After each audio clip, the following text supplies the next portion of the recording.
We humans are big fans of neat and concise definitions. We cannot help it after all, our underpowered brains have to simplify the world for us to maintain some semblance of sanity. Unfortunately, we haven't changed much in the last 3000 years, unlike the world, which sometimes forcefully exposes us to more and more things with each passing day, making it easier than ever to fall into the trap of overgeneralizing and underdefining complex entities. One of these entities is Doom, and one of the people who fell for this trap is me.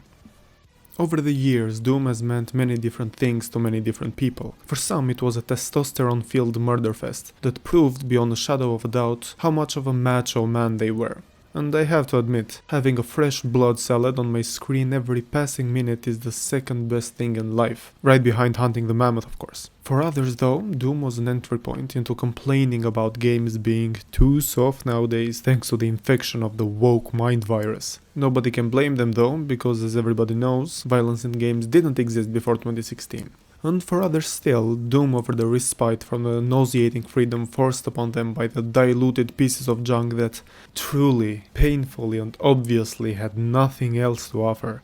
Personally, I always identified with the latter group. While it is nice to take it slow every once in a while, sometimes a man needs a bit of a detox from all of the freedom. And that detox, ironically, comes in the form of a more condensed experience that knows what it is, but most importantly, knows what you want. And what you want is to have your choices taken away, for a game to show you, nay, to tell you how to play it. And if you refuse, well.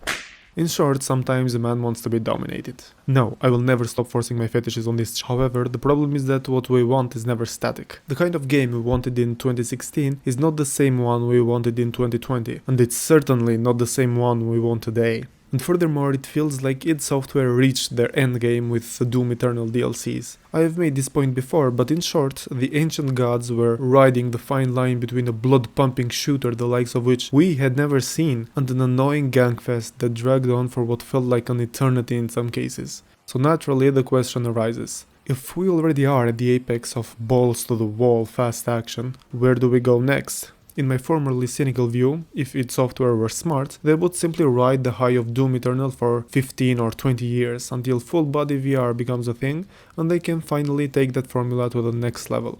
This does sound like a bleak outlook, but as you probably already guessed, I'm not very creative. I was very confident in this way of thinking as well, because over-bloated budgets of modern big games pretty much dictate that a publisher milk a successful IP until it's a whimpering corpse on the ground, only to then maybe come up with something slightly new.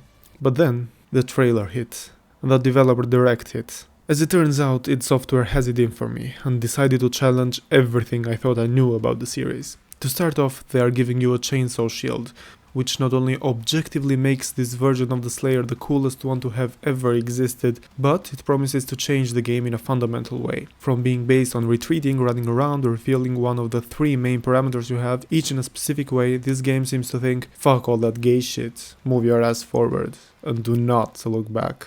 As an extension of this theme, the enemy projectiles are now color-coded, signaling which ones are parryable. But to make this playstyle viable in any way, the game has been slowed down, and so has the Slayer. The developers say they want to make you into a tank, limiting your movement speed and making your melee hit like the truck that it was always meant to be. But, on the other hand, Doom the Dark Ages promises to be the second ever open zone game. It will be very interesting to see how they reconcile slower movement with a bigger world, though we may know of one possible solution.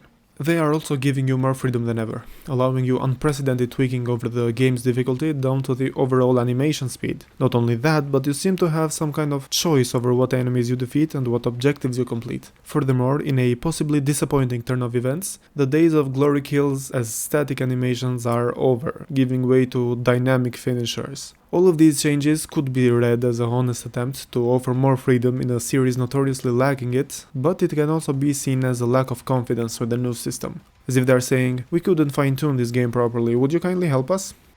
So, it's safe to say that all my expectations about the series were turned upside down. As I said before, modern Doom already had a neat definition to me: tight and fast. So when I learned that the developers were intending to challenge both of these, I was skeptical.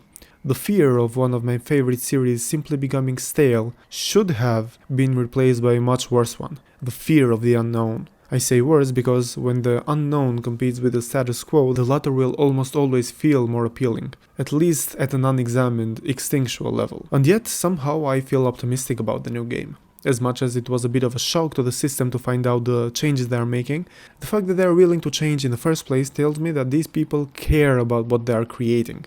That they don't want their new pieces to feel like lazy rehashes, nor do they see the old ones as replaceable or outdated. This respect for the old always points towards a positive mindset, and positive mindsets are indeed what innovation is made of. So in the end, maybe it is okay that Doom will no longer fit in the neat little box I once put it in, because growth, both ours and the game's, is rarely neat. And that's something that even my underpowered brain can appreciate. Thanks for coming to my short cope session, and good night.